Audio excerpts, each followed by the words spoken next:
Welcome to Common Ground with Bill Walton, featuring conversations with leaders, entrepreneurs, artists, and thinkers. Fresh perspectives on money, culture, politics, and human flourishing. Interesting people, interesting things. A central theme of this show is that we need to bring about policies and a culture in ways that foster human flourishing. One of the big things to get right is robust economic growth that creates opportunities for everyone. Yet today, you see more and more headlines telling us that the promise of faster economic growth has become a study in the triumph of hope over experience. Or if Trump thinks he can get 3% economic growth, he's dreaming.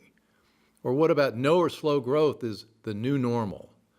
Well, I do not think it has to be, and there are a lot of things we can do to return to the growth rates that America has enjoyed in the past. What's at stake for an ordinary American, to borrow a word, is huge. If annual economic growth is 4% instead of 2%, family income can practically double in 18 years from $56,000 to over $100,000. At 2%, it takes almost 40 years to achieve the same growth. It's worth the effort to get our economic policies right. With me today to talk about this are Steve Moore and John Tamny. Stephen Moore is a distinguished visiting fellow at the Heritage Foundation, previously a member and senior economics writer for the Wall Street Journal's editorial board, and the founder of Club for Growth. Steve is an expert in public policies that drive economic growth and is the author of several books on economics, including Return to Prosperity with Arthur Laffer and It's Getting Better All the Time, the 100 Greatest Trends of the Last 100 Years with Julian Simon. Welcome, Steve. John Tamny is a senior fellow in economics at Reason Foundation, a senior economic advisor to Toreador Research and Trading, and editor of RealClearMarkets.com.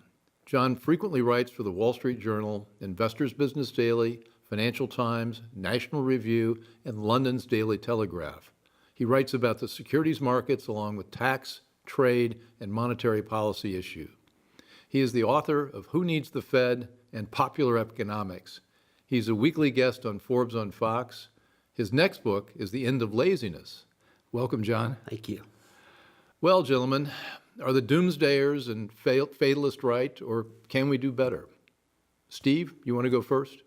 Oh, sure we can. In fact, our history is to do better. The average growth rate for the last 100 years in the United States is 3.5%. So when Donald Trump says he's aiming for 3% and the left hyperventilates, they're saying we can't even grow below average, which is preposterous. Now, there are special challenges. It is true, Bill, that we are seeing, we have 10,000 baby boomers retiring every year. So that's a demographic challenge because it means more people are leaving the workforce and there aren't as many millennials driving into the workforce. But I think that's a solvable problem. There's 100 million people in this country that are over the age of 16 that are not working. Now, not all those people could be working, but tens of millions of them could. So I think through greater labor force participation and the right tax policies, energy policies, regulatory policies, and so on, you can dramatically improve productivity and get to 4% growth. The only other thing I would mention right off the bat is a lot of people say, well, gee, this we've had this long recovery, it's running out of gas. And I'm of a totally different opinion. This has been a non-recovery for, we've grown at 1.9%. Last year we grew at 1.6%. There has been, for half of America, there's been no recovery at all. Yeah, that's absolutely, John. The idea that we can't grow above 3% is a truly impoverishing thought. And it goes back to something that we all know from Henry Hazlitt's book, one of the great quotes of all time: what is harmful or disastrous to an individual must be equally harmful or disastrous to the collection of individuals that make up a nation. And all Hazlitt was saying is the economy is not some blob that we touch. It's just a collection of individuals. Can individuals grow much more than 3% a year? Well, obviously they can. How do you do that? You just remove or reduce the barriers to the natural desire among humans to produce. Whatever one's ideology, an individual is not enhanced by higher taxes. An individual is not enhanced and growing more if more hours are spent complying with regulations. An individual is not wealthier if the dollar being earned is being devalued all the time. An individual can't attain more wealth if they're barred from transacting with people around the world. Growth is easy at much higher rates than 3%. It's just about freeing the individual. Now, our friend Tyler Cowen talks about four major components of growth. He talks about there are four things you got to have: either growth in labor participation, growth in labor skills, growth in investment, or innovation. How do you see those? Or how does this line up against what you guys have just been talking about? That's all true. I think innovation is the driver of it all. If you have an innovation, you'll get people into the workforce, and if there's a demand for people to work, you'll find the workers. America, well, especially. And so innovation comes from a lot of things. It comes from just human ingenuity. It also comes from businesses investing more in science and research and development and building more factories. And one of the reasons, look, the left is totally hypocritical here. Under Obama, every year Obama predicted we would get 4% growth. Did you know that, Bill? He predicted every single one of his budgets we get 4% growth. And as you do know well, I think I stopped listening after a couple of yeah, years. this is his budget. But the amazing thing is, in 10 years, he never achieved 3% growth. Yeah. Now, all the people What like was the average? Larry- 1.8, 1.9? the average growth rate was 1.9, and the Yeah. last year was 1.6, Yeah. which is pathetic. That's barely staying out of recession. So what happened, I think, with the economics profession has a lot of explaining to do. So you have people like Larry Summers, who was the chief economist for Obama, who has coined this new phrase called secular stagnation. That is exactly what we're talking about. We can't grow any faster. And they're saying that because all of their ideas struck out. Massive increases in government borrowing and spending, tax increases on the rich, minimum wage increases. The Fed, just flooded the U.S. economy with cheap dollars and zero interest rate policy. So the left threw every possible page of their playbook at this recession, and none of it worked. And so now they're throwing up their hands saying, well, nothing works if what we proposed didn't work. And that's wrong. Our ideas that the three of us believe in, and Heritage believes in, and I think Donald Trump, for the most part, believes in, will get growth to happen. I'll just throw out one statistic. Yeah. There were quarters under Ronald Reagan. These same people, by the way, said Reagan's policies wouldn't work. We had quarters where it had over 8% growth. Well, I had this experience when I was running Allied Capital, that people would say, "What do you think about the economy, where it's going to go?" And I said, "Well, I can't really tell you much about the economy in general because I'm not a macroeconomist, and macroeconomists generally don't understand much about the economy." That's true. But I do understand entrepreneurs. I understand business models. I understand innovation and what people are doing to grow their individual piece of the economy. And it seems to me like one of the big differences that we have with the other side is we believe in individual imagination, entrepreneurship, driving innovation, and don't believe in these forces of nature. There was what was the piece in the foreign affairs that said we've got the three big Ds we're fighting now: depopulation, deleveraging, and deglobalization. These are all sort of Marxian forces in history that they're talking about, and we're talking about individuals. Is that always about individuals? And you break it down, you can then see why economic growth is blindingly simple. Individuals want more, hence they produce. So you reduce the barriers to production.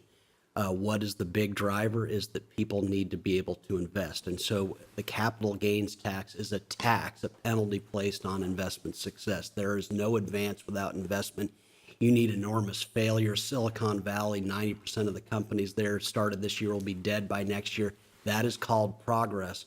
We're growing less because we're investing less. And so if you remove those barriers, you're going to see massive growth because individuals naturally can grow much faster than 3%. That is just too low of a number for what we're talking about. One of the interesting things about this debate is what people are calling the paradox of productivity.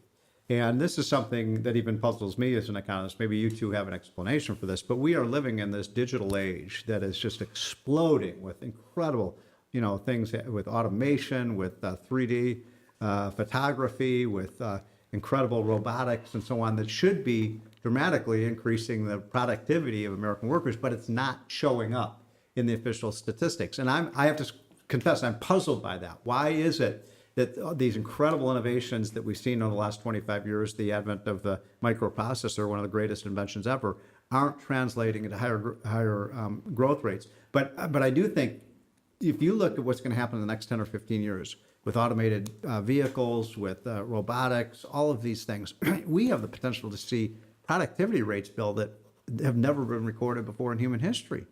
Yeah, who was the economist several decades ago say you can see the impact of the IT revolution everywhere, but in the productivity statistics. It's puzzling. I mean, well, one of the things I wonder about is we talk about a number. We talk about 2%, 3%, 4%, and I think there's a lot of maybe rethinking about how you measure GDP and what it is, and whether we're really capturing all the, how fast are we growing? If you've got an iPhone here that does, 500 things more that 500 devices used to do, 20 years ago.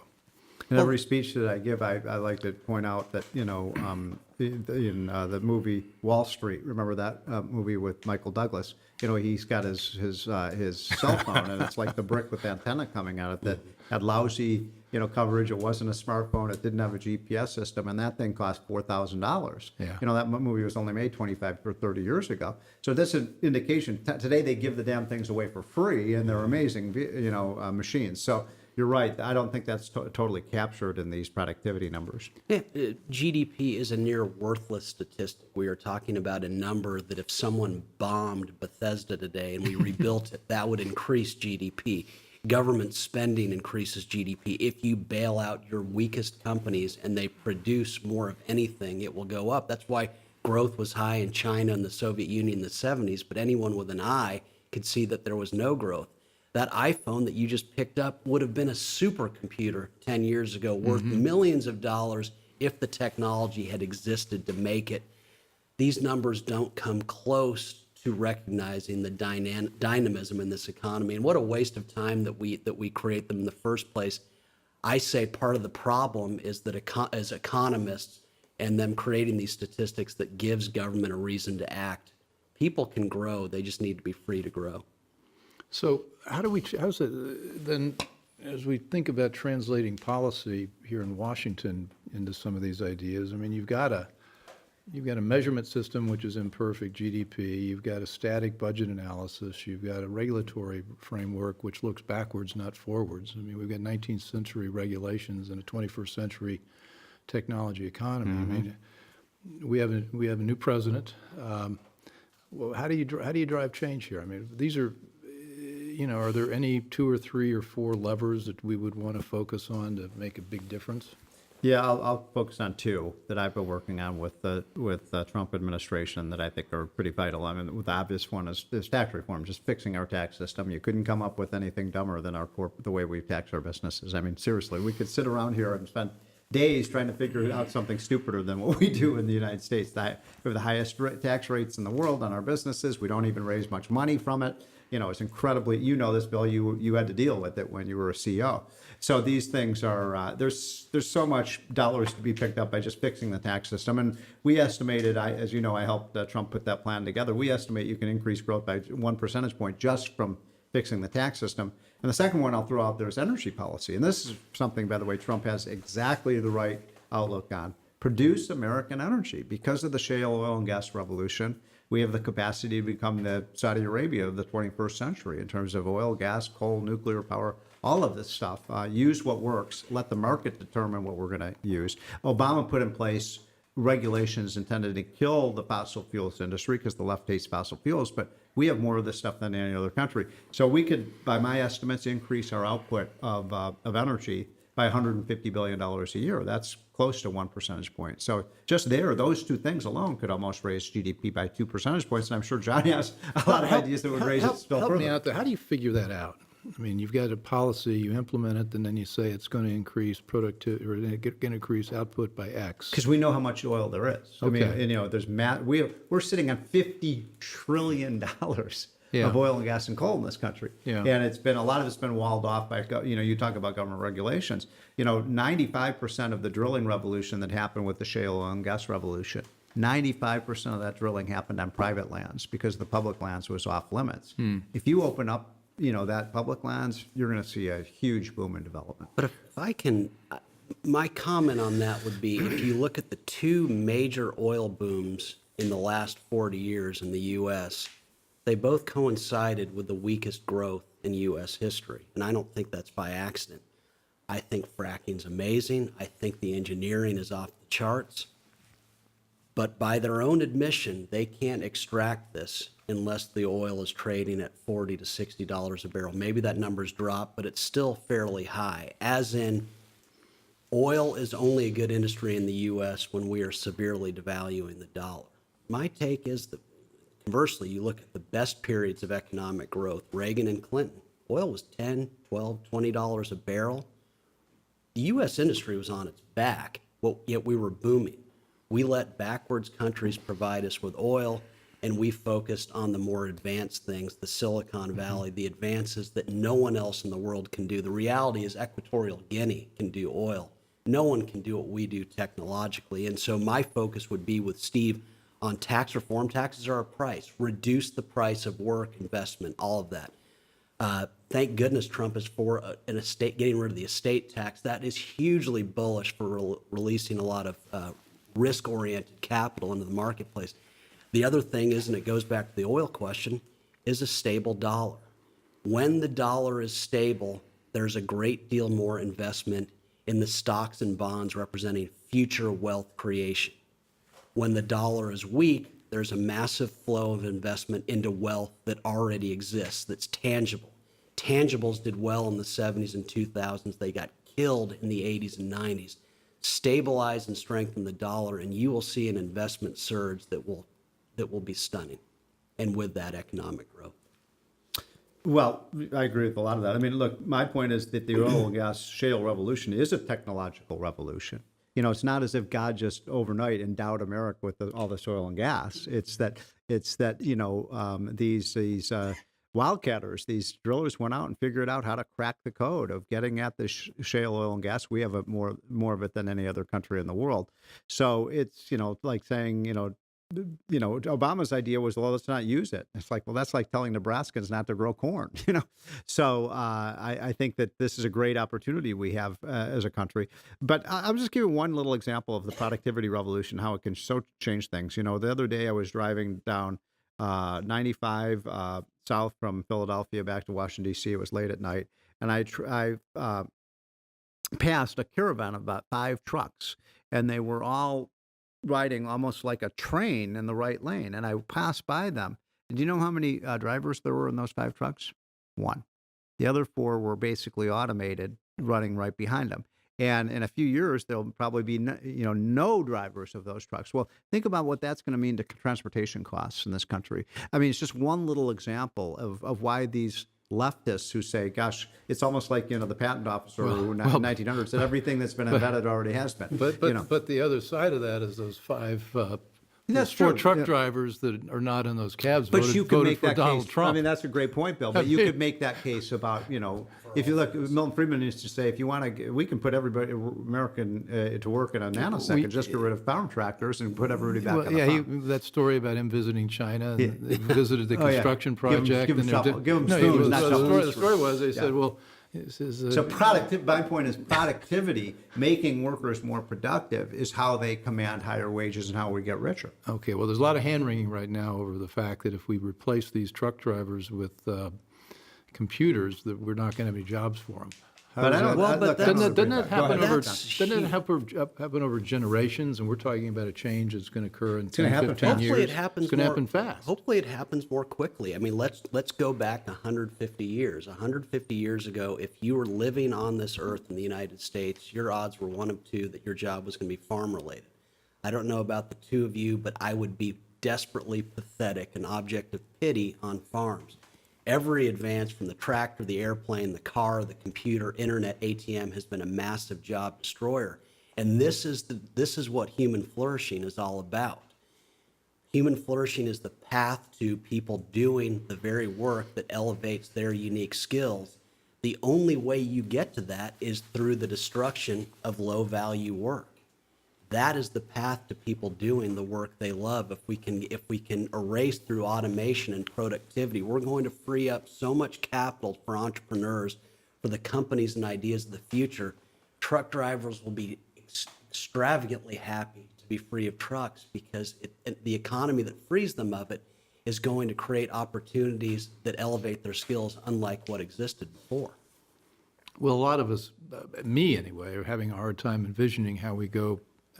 You can see the agricultural revolution occurring over a century, and it happened in Europe as well as here.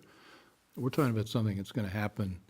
It's coming. Pronto. It's coming really fast. Yeah, you're right. And people aren't ready for it. And there will be disruptive effects, no question about it. So if, I read a statistic the other day, it sounds about true. 1 out of every 11 American males today is employed driving a vehicle. Yeah. Well, guess what? 15 years from now, that's not going to be 1 in 12. It'll be 1 in 100. So that means people are going to have to learn other skills and do other things. And there has to be an adjustment process to that. But, robotics and, when I was a kid, I remember going to a Ford factory, and those were, just grungy, gritty, hard hat, sweatshops, and I was like, I don't want to do this. If you go into a car factory today, it's, people running around in white, scientific equipment dealing with the diagnostics and so on. So these transitions are going to be tough, but they're also going to lead to a lot more output. But I think Steve hit on the essential point there, going into the factory long ago. There's a new book out called Playing Through the Whistle about Aliquippa, Pennsylvania. Tony Dorsett came from there. All these great athletes, Mike Ditka, all of their parents worked in steel mills. And what was their constant admonition? You will not work in these mills. These mills will break you. Look at what they have done to us. The destruction of work is the path to work that people like a lot more. We romanticized the past, and it was an ugly one. It was not a good one. It's exactly what you say. And so if we can automate a lot of this stuff, the adjustment's going to be very quick, because with automation, you get huge surges of investment that will create all sorts of jobs we never imagined. We have people nowadays who make livings as video game coaches, and that's just one thing. This is the rise of automation. It's freeing people up to do the work. What's a video they game love. coach What do do? they make? Well, because video game More than we players, do. Yeah. video game More than we players make. make millions of dollars a year now, and this is the world that's evolving as we destroy the work of the past. Well, how do we make this, I mean, policy people sit around tables like this and talk, and they say, well, we're going to need a new government program to retrain people.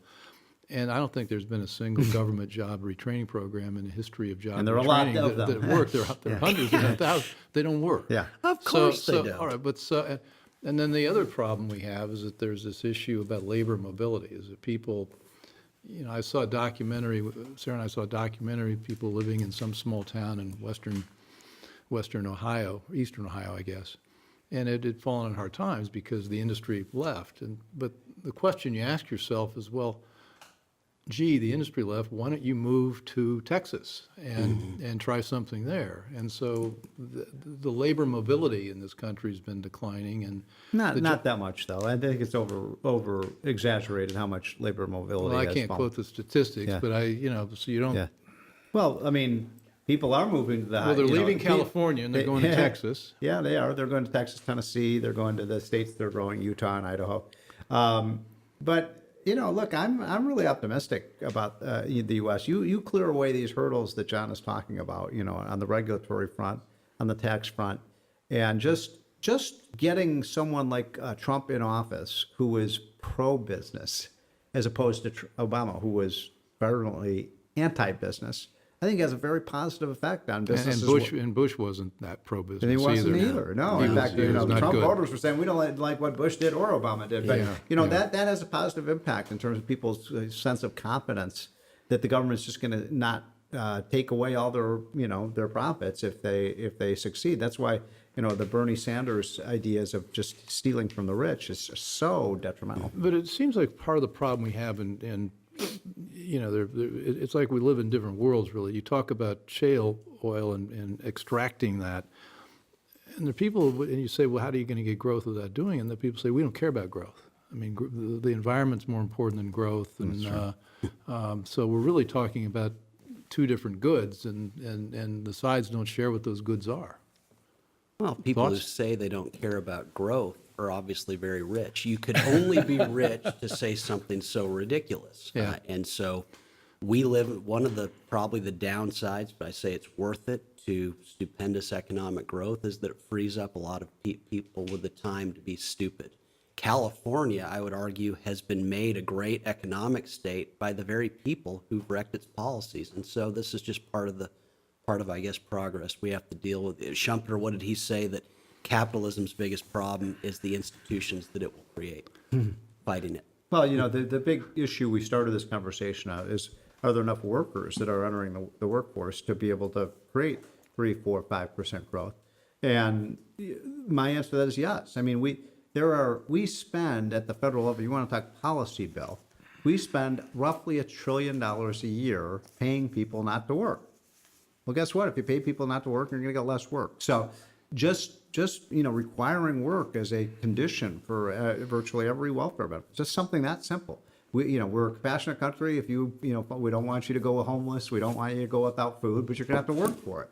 That changes everything. We know those kinds of policies can lead to a big increase in the labor force growth, and of course immigration too. I mean, we should be letting talented and skilled people in this country, and this is our demographic safety valve as a country, is that we can import the workers that we need, and we get the best and the brightest and the hardest working. It's been one of our formulas for growth. It's one of the things I disagree with Trump on. We need more immigrants now, not less, but they got to come legally.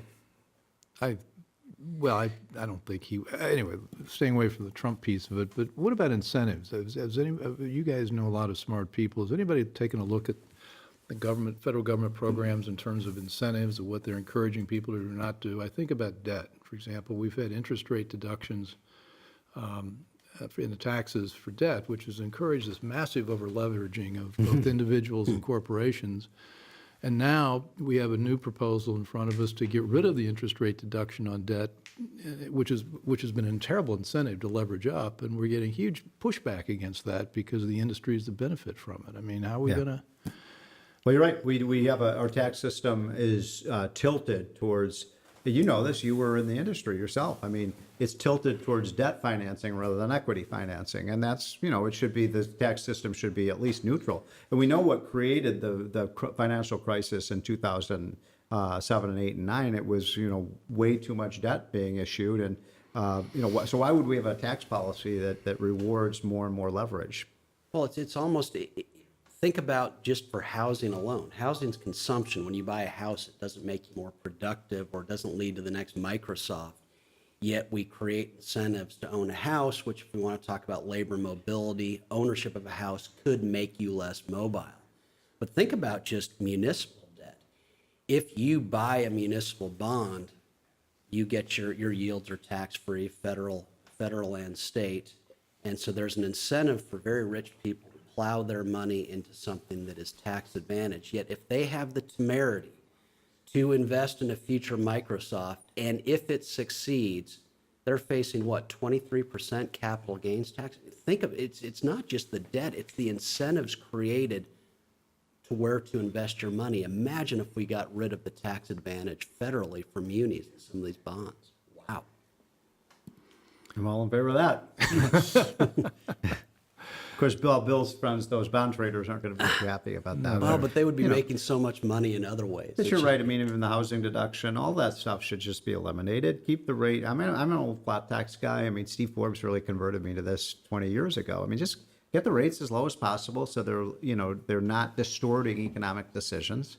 You need taxes to raise the revenues the government needs, but you want a system that collects that revenue in a very efficient system. And I don't think there's much better than the way Steve Forbes implemented. And my goodness, we've been talking about this for 20 years. Let's do it. Let's go out there and have the lowest tax rates in the world, not the highest tax rates in the world. That magnetic pole that's pulling factories and jobs and capital out of the United States, you bring those rates down and the magnetic pole reverses and the factories and jobs come back. So our rate's 35% highest in the West. And then 40 if you include the states and localities, and most other countries are at 20. So it's like a 20% Head Start program for every country that we compete with. I mean, it's stupid. Well, what do you say about the people that say, well, GE, even though the 35% rate's there, they don't pay any taxes at all? Well, that's I mean, it seems exactly to it. me, So it seems to me that the rates Yeah. are one thing. We talk about rates. We really got to simplify this is this the- whole well, thing. Well, We that's got why rid I of would the. focus on individual And rates I think first. that's a populist No. move. I If agree. you want to get real corporate tax reform, You're you exactly gotta, right. You gotta, So what we should say, look, the statutory rate is 35%, and a lot of industries do pay 35%. But you're right, there are a lot of major Fortune 50 companies that pay 5% or less. The wind industry pays negative. The yeah, government yeah, pays them to produce Well, you their both stuff. hit So on the that's crucial. why you want a lower rate that gets rid of all those deductions. So everybody, what Americans want from the tax system, they want growth. But the other thing, what word they always say they want from the tax system? Fairness. It's not fair if you and I make the same amount of money and you pay, half of the tax that I do. And I would just add on, I think Steve has made the point that corporate tax doesn't raise very much. You bring up G. Ultimately, the effective rate goes down through all the deductions. The shame of that is that you get it down by doing what government wants. But that's why, at least politically, if I were advising Trump, I'd say lead with individual rate cuts across the board because it's felt immediately by individuals, and then the economy would feel it soon enough through more investment. The problem with corporate rates is that if you brought it down to 20%, for a lot of corporations, that's actually going to be a tax hike, is my guess. yeah, the And average rate's about 12, 14%. Yeah, and so if you bring it, so I think you lead with this one first and then go for the simplification. We shouldn't have a corporate tax. Individuals pay the tax. It's a double tax on earnings because individuals are the shareholders. But I think you lead with individual rates first.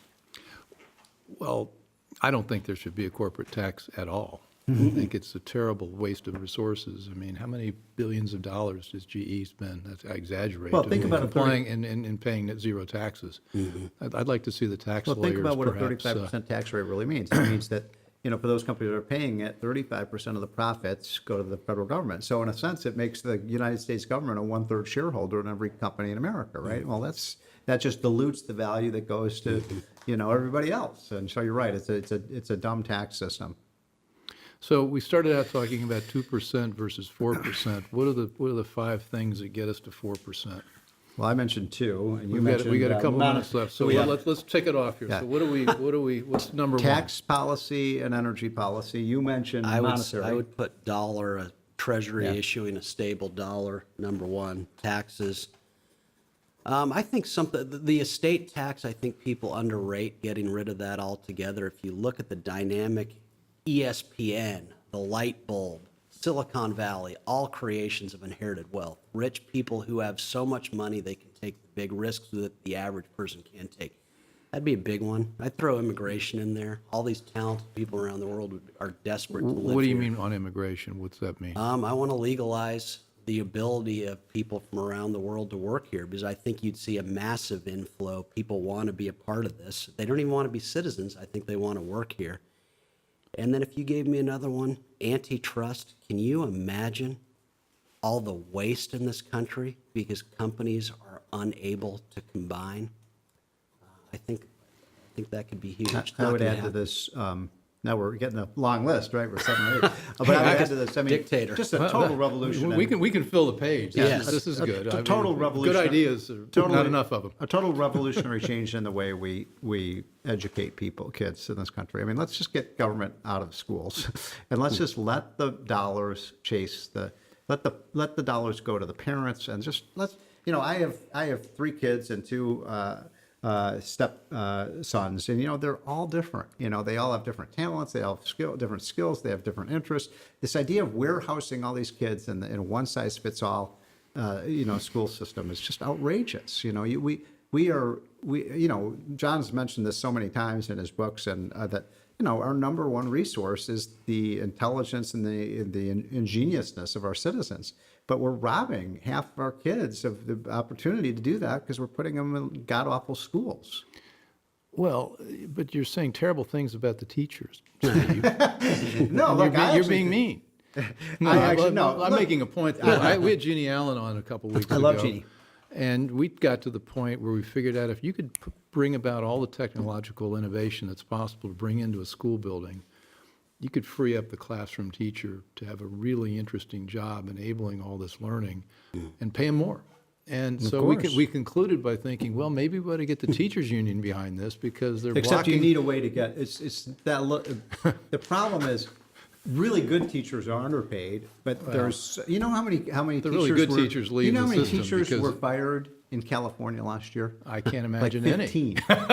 No, like 15 How many out are of there? 20,000, so Yeah. that's ridiculous. I mean, who else has tenure other than teachers? So that's another example of an industry that is so important. And, obviously Obamacare has been a big drag on the economy. It's reducing the labor force. It's creating an incredibly inefficient healthcare system, which is 1/6 of our economy. So we could just go down this list and just clear, but the common denominator here is get the government the hell out of the way, Bill. I mean, really. It's not that complicated. Yeah, never is. We've had we got to wrap up here in a minute, but we've had a fairly wonky discussion about a lot of interesting things to the three of us. How do you translate these ideas? For example, I don't know, shale drilling and how it affects an ordinary person and making them be for it. I mean, when it's been so demonized by the environmental left. No, I think they get it. I think most Americans get this. It's Yeah. like a win-win. We get the jobs, we get the energy. We don't have to buy the stuff from Saudi Arabia and Russia and Putin. So that one's, I think, not very difficult to explain to people. I think the tax one is a little harder because people say, oh, well, the left says it's going to be tax cuts for the rich. We have to basically say, look, if you want a good job, you have to have a healthy employer, and to put our businesses in such a hole is hurting the whole job creating process. And I think you start personalizing it. Too often this talk is about revenues or deficits and everything. What I always say is, how many of you people today in the audience have bought something from Amazon in the past month? Or do you have an Apple computer? Do you have something from Dell? And they all raise their hands. Jobs died a billionaire. Jeff Bezos is on the verge of being the richest man in the world. Wouldn't you love to multiply these kinds of people? Why would you want to penalize the people who constantly make our lives better? And in terms of the dollar, I think it's very simple. Why on earth would you want to earn dollars that your U.S. Treasury is constantly shrinking the value of? Doesn't it seem logical to you that your dollar would hold its value? And so most people would agree with that, at which point, if you have a stable dollar, investment surges, and we have companies and jobs that we never imagined. Well, the thing I'm interested in is how we can get these ideas out so more people act on them. But then I stop and think about it. These ideas are already shared by the majority of people in America. I mean, if you look at the states, the more conservative thinkers control, 2/3 of the state houses and governorships? 69 out of 99, that's about 2/3. And so the real translation issue is how do you get it inside the beltway here to get people to understand that they really do have people on their side and do the right thing? Well, I'm a big believer in just moving power out of Washington. I think it was interesting that Donald Trump's closing argument in the election was one of his strongest arguments, was drain the swamp. People are catching on that. How is it that 3 of the 5 wealthiest counties in America are in and around Washington, D.C., when we don't produce anything here except lawyers, lobbyists, rules, regulations, and politicians? So we get the rich off the rest of the country. Let's move that power, decentralize the power. I think people are ready for that. So the next government building gets built in Ohio, not in D.C.? Well, hopefully there won't be any more government buildings. No, but that's the ideal, is that there's some quote in the Wall Street Journal over the weekend that Democrats are terrified of Republicans and vice versa. What a sad commentary on what this country's become. It used to be that you could choose your bliss. If you wanted to live a certain size of government, you would choose maybe Massachusetts. If you wanted smaller, you might choose New Hampshire. The idea is that people should choose their government in the states. Very little policy should come from Washington. And I think if we explain that better, it would help our process very well. So the other big idea is federalism, Yeah, moving more and federalism. more out to the states and letting the states experiment with what people want there. I think we solved our problem. Now, if you put even half of those ideas in place, you're talking about a 1.8% growth rate going up to doubling it. You can get to 3.5% to 4%, and that the difference is then instead of like the debt going up every year, our national debt as a share of GDP, it goes down every year, and it just becomes a non-problem. Growth solves so many of these problems that we have, whether it's income inequality, whether it's the debt and deficit, whether it's how do you solve poverty, give people more health care or infrastructure crisis. You're not going to solve any of those problems with an economy that's limping along as it has for the last 20 years. And John? I would just add to that again about human flourishing. I don't think anyone would disagree. The unsung genius of economic growth is that it frees more and more individuals. It pushes more and more individuals into the kinds of work that most elevates their skills. Slow growth suffocates talent. High growth rewards all manner of talents. It makes geniuses out of a lot of people that slow growth doesn't. Imagine a world that we were growing faster. People would be so much happier. That sounds like a last word. John, Steve, thank you. A lot of good Thank you, Bill. ideas here, and let's go bring some of this about.